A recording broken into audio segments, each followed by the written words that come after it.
It took me a while to accept that I don't want to use the best shell available for this tank. Maybe it's the poor performance of Sabre at the moment, or maybe it is just bad in general.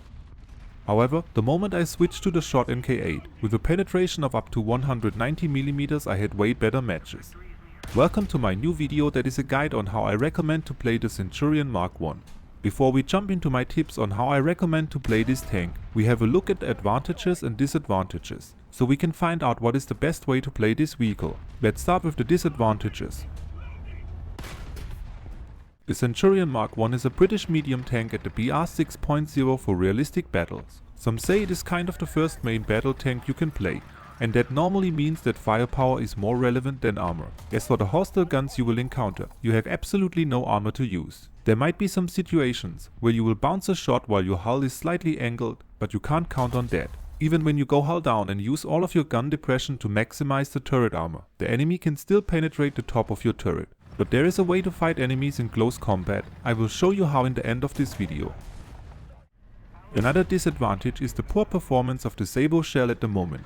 Although this tank has access to a shell with up to 269mm of penetration, which is amazing for this BR, the Sabre does only little after penetration damage or sometimes even shatters on a hit.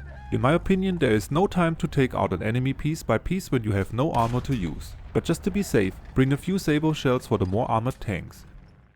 Now let's have a look at the advantages and start with the large selection of ammunition. I prefer to use the short NK8 with a penetration of up to 190mm. This is absolutely enough for this BR, and the difference to the Sabre shell is that it has a higher projectile mass. Now I am no expert, but I suspect that the short NK8 is simply bigger than the Sabre shell, and therefore does more damage after penetration. Ultimately, it's the results that matter, and the short NK8 works better for me. This shell has a good velocity but no explosive filling. This is why I also carry some high explosive shells to deal with squishy enemies.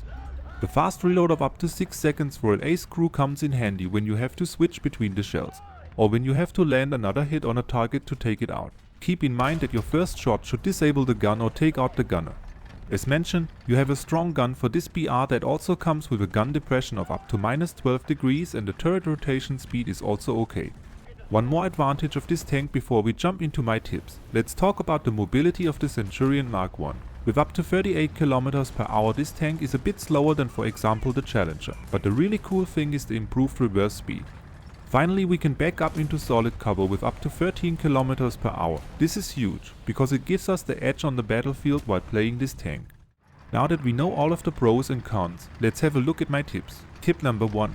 Play as support.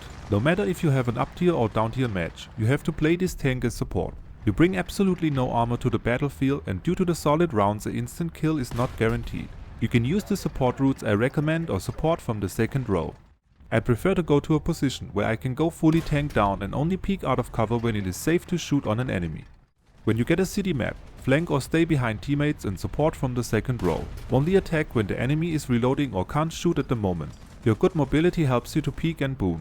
Whatever you do, avoid close combat and frontal encounters if possible.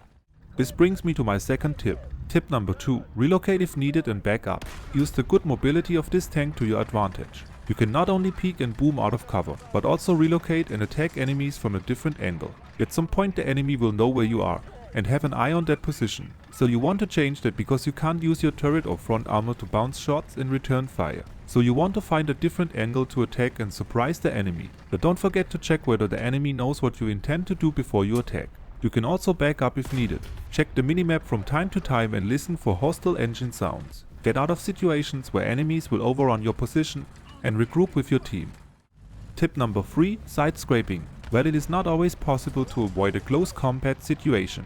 In the best case, you have a house or a rock in front of you as solid cover. When the enemy is also hiding behind the cover or on his way to you, use side scraping to bait him to shoot. Use the house or a solid object to cover your front armor and turret. Only show your rear. The mobility of the Centurion Mark 1 helps you to slightly move out of cover and back in again. When everything works as intended, the enemy shoots and you can use the reload time to take him out. Please bear in mind that this tip only works occasionally and should only be used as a last resort. Overall, I had the biggest improvement while playing this tank as I switched to the short NK8. Doing so, I can finally enjoy playing this first main battle tank for the British Tech 3. I hope I was able to give you some tips on how I recommend to play the Centurion Mark 1. Like, subscribe and leave a comment if you want to, and check out my Discord server for more information and to connect with other players. Hope to see you in game soon.